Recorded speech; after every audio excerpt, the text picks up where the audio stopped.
তো বন্ধুরা, আজকে পয়লা বৈশাখ, সকলকে জানাই অনেক অনেক শুভেচ্ছা। সারাটা বছর সকলের খুব ভালো কাটুক, এটাই কামনা করি।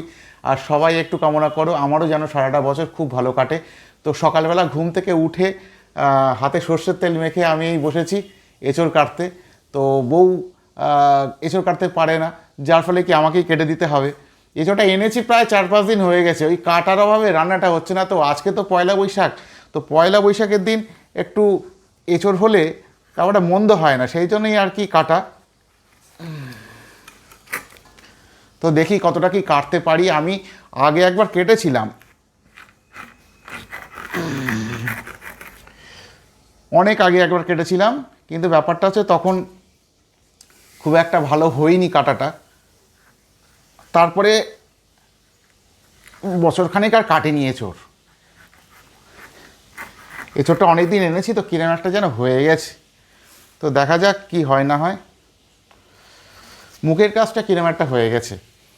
তো বন্ধুরা, আজকে তো পয়লা বৈশাখ, অনেকের অনেক রকম প্ল্যান আছে। সত্যি কথা বলতে এই গরমের মধ্যে আমার সেরকম কোনো প্ল্যান নেই। দেখো, এতটা এঁচড় বাদ দিতে হলো, মানে বাড়িতে থেকে থেকে পচে গেছে, এরকম একটা ব্যাপার। কী আর করা যাবে। ইস, কত দাম দিয়ে কিনেছিলাম, 50 টাকা দাম, অথচ বাড়িতে থেকে থেকে এঁচড়টা পচে গেল। তো এঁচড়টা কতটা কি কাটতে পারি দেখি। একটা হলুদ জল করে রেখেছি, হলুদ জলের মধ্যে চুপি চুপি দিচ্ছি। তো এঁচড়টা ঠিক ভালো আছে বলে মনে হয় না, দেখা যাক কতটা কি করতে পারি। যদি রান্না করতে পারি, যদি রান্না করা যায়, অবশ্যই তোমরা দেখতে পাবে, কারণ আমি তো ফুড ব্লগই করি, অসুবিধে কিছু নেই।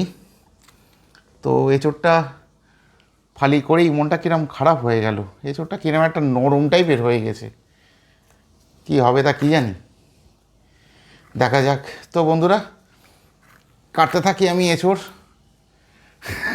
কি আর করা যাবে বলো। ইস, কিরম একটা নরম টাইপের হয়ে গেছে এঁচড়টা। তো দেখা হবে পরবর্তী কোনো ব্লগে, অন্য কোনো মুহূর্তে।